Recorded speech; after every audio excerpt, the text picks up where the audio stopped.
Now, I want to get busy on the first couple of subjects for today. Everybody that's okay, say I'm okay. Here's the first subject that I've found so interesting. I want to share it with you. Then I want to talk about personal development, the subject that I started listening to age 25 that revolutionized my whole life, from my mentor, Mr. Earl Schoaf. Here's an interesting subject. Just jot it down now. It's called enlightened self-interest. Enlightened self-interest. It's a fascinating study to study the idea of self-interest. But just make this note, all of us, have self-interest.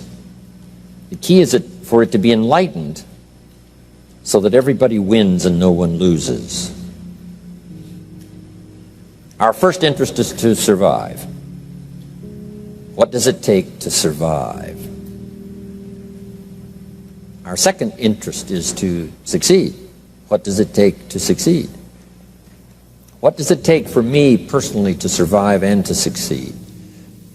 Can I legitimately be interested enough in the things that help me both succeed and survive?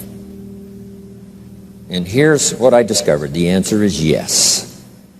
It's possible to exercise self-interest, but to do it in such a way that no one loses, everyone benefits. Key phrase: life was not designed to give us what we need. Life was designed to give us what we deserve. We do not reap a harvest in the fall because we need it. We reap a harvest in the fall because we deserve it. Not necessarily from a moral standpoint. Of course, there are some moral laws as well, spiritual and moral laws. But just the basic laws that simply say if you wish to reap, you must plant. So jot this down. Reaping is reserved for the planters. And the reason they reap is because they deserve it. They're the planters. They deserve to reap. Interesting Bible phrase that says, if you keep knocking, you'll find open doors. Good phrase to jot down. If you keep knocking, you'll find open doors. Doors of opportunity. Doors of a chance to meet someone. Doors open for association. Doors open to find someone special. Doors open to find a unique business colleague. If you keep knocking, the phrase says, doors of opportunity are open to those who continually knock. So we don't find open doors of opportunity because we need them. We find them because we deserve them. Only those who knock deserve to find an open door. But the promise is, if you continually knock, you'll find doors of opportunity. It says, if you search, you will find. So make the note, it's good. Finding is reserved for the searchers because they deserve it. Now, at first they may have needed it, but they now know that just needing it is not sufficient. But if they need it, now they must qualify for it. The reason why you're going to be blessed with good ideas this weekend is because you've come searching. You've gotten on an airplane to come searching. Got in your automobile to come searching. You got here searching. Now you're ready to receive. And for those who search, they will find answers. They will find plans, imagination to stir yourself into action for future benefit. So if you search to find a good idea, you must go looking, go searching. You've got to go to church. You've got to go to class. You've got to go to the seminar. You've got to go to the library. You've got to go to the books if you wish to find. Rarely does a good idea interrupt you. Rarely. But if you will search, you will find. So we get not what we need, but we get what we deserve. It says if you ask, someone has an answer. If you keep asking, the answers belong to you, because by virtue of asking, you have qualified. So we don't get what we need, we get what we deserve. The mother on welfare should be taught in some small manner that hopefully she can begin deserving the welfare check. Not getting it because she needs it, but now starting to get it because she deserves it. If the welfare worker says to Mary, Mary, I brought a bucket of paint and a paintbrush, and the next time I come, if the door is painted and the fence here in front is painted, I give you the check for $450. Not that painting the door and painting the fence is worth $450. It's not worth that much, but it is the beginning of the process. So make that note. I want to begin the process of deserving. What would that be? What process should I begin engaging in to deserve good health, to deserve a good relationship, to deserve prosperity, to deserve an enterprise, to deserve the opportunity to build a city? What must I do to begin the process of deserving? So now the welfare worker comes back and the door is painted and the fence is painted, and now Mary gets the $450 to help take care of her children, not because she needs it, but because she's beginning to deserve it. Then the welfare worker thinks of some other project.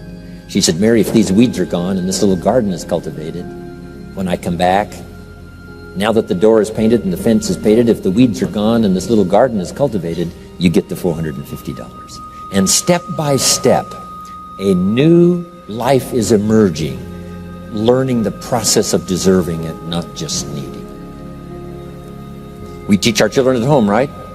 Child says, I need $10. So that language doesn't work here. There's plenty of money here, and the vaults are full. But to say I need $10 is not how you open the vault. So the child says what? Wow, how can I get that $10 that I need? So here's what they learn to say. How could I earn $10? Now the vault opens up. Now the money starts to flow. How could I earn $10? What could I do to earn the money?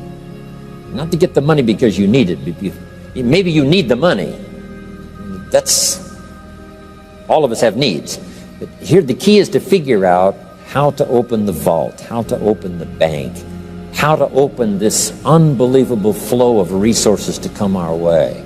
And here's the key: to deserve it, not to need it.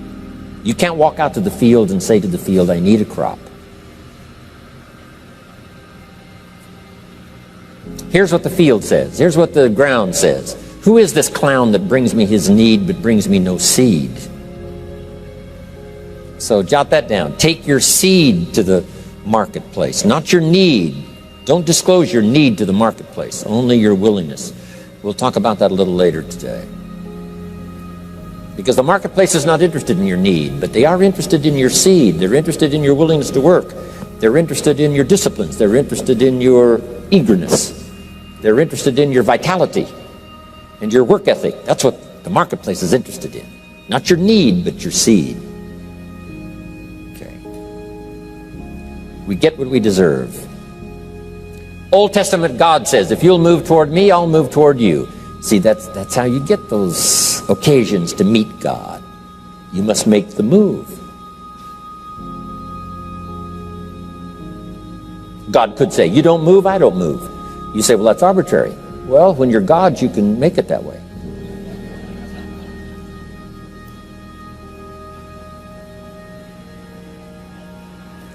So, the law says if you wish to receive, now let's talk about enlightened self-interest. If you wish to receive, and we would call the wish to receive self-interest.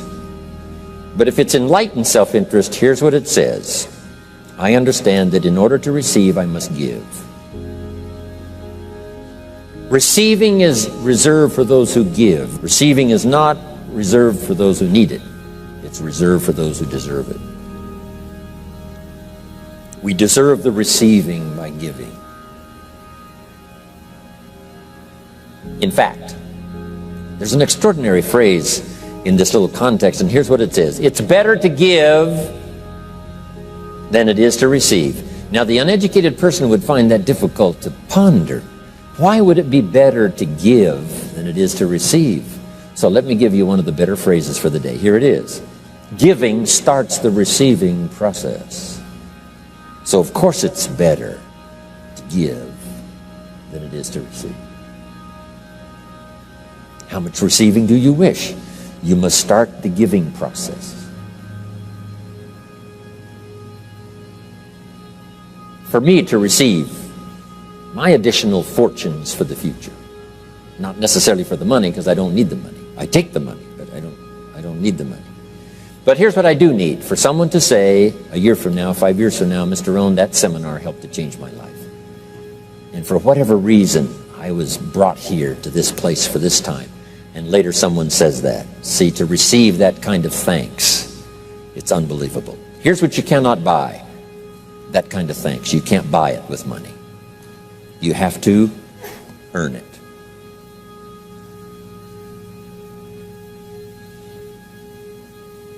Now let's expand a little further now. That it's called the law of riches and wealth. In our own self-interest, if we wish to be rich and wealthy and prosperous and healthy and all the valuable things we can think of for the human experience, how could we get there? It's understanding the law of enlightened self-interest and the law of deserving. The question was asked in the Bible, how can we be great? What is the key to greatness? Great wealth, great return, great accolades, trophies to put on the mantle above the fireplace. How can we get great respect, great riches, great abundance for ourselves? How can we get that? And the answer was given, and here was the answer: find a way to serve. Find a way to serve the many.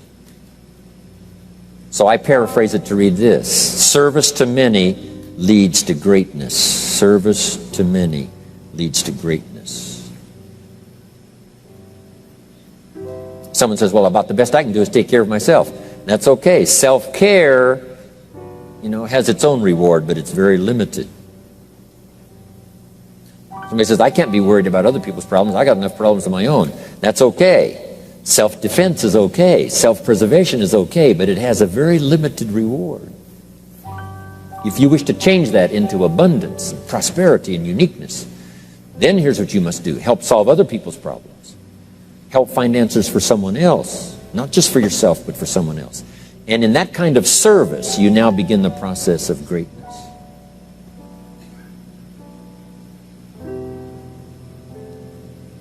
Someone asked the question, how can I be ruler over many? How could I manage a lot of people? How could I be the leader of a vast movement or enterprise? Here was the answer. Nothing wrong with that wish. We call that self-interest of the highest kind. Wishing to be the manager, the ruler, wishing to be presiding over many people. Here was the answer: be faithful when the amounts are small. Be faithful when there's just a few. Be disciplined when there's only a few. That starts to entitle you to someday be ruler over many.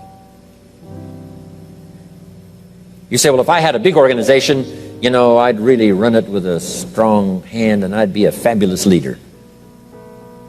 But I've only got a few and I don't know where they are. See, that's not going to work. If you wish to preside over riches, you must start when the amounts are small. Someone says, oh, if I had a fortune, I'd really take good care of it, but I've only got a paycheck, I don't know where it goes. See, not knowing where it goes disqualifies you now for presiding over the fortune. We've all heard that, right? I don't know where it all goes. Did you ever hear that expression? Oh, we'd love to have you run the company. You don't know where it all goes. Somebody says, it just gets away from me. Oh, we'd love to have you run the world, right? It just gets away from you. Somebody says, it's only pennies and it's only a few. Here's where you begin to qualify for abundance and riches and greatness and respect, is to be disciplined when the amounts are small. Someone finds it unique, right, that this many people would come and hear what I've got to say for a whole weekend, but this is not where I started. I started with just a few, but I was so on fire with the few, trying to translate for them in my awkward ways back then what had happened to me. My life got changed, my income got changed, my health got changed, everything got changed for the better. And now I've lived the most extraordinary life. But it started with my passion for just a few, to translate for just the few. Someone says, well, there's just a few here. You know, does this meeting matter when there's only a few? And the answer is yes. Jot this down. You never know who's in the audience, whether it's a few or 1,000 or whatever. But you got to be faithful when there's just a few. Tell your story when there's just a few. Be just as passionate about ideas that can change someone's life when there's just a few. Now you begin. You're not fully qualified, but you begin the qualification to someday speak to many. Someday preside over a vast crowd.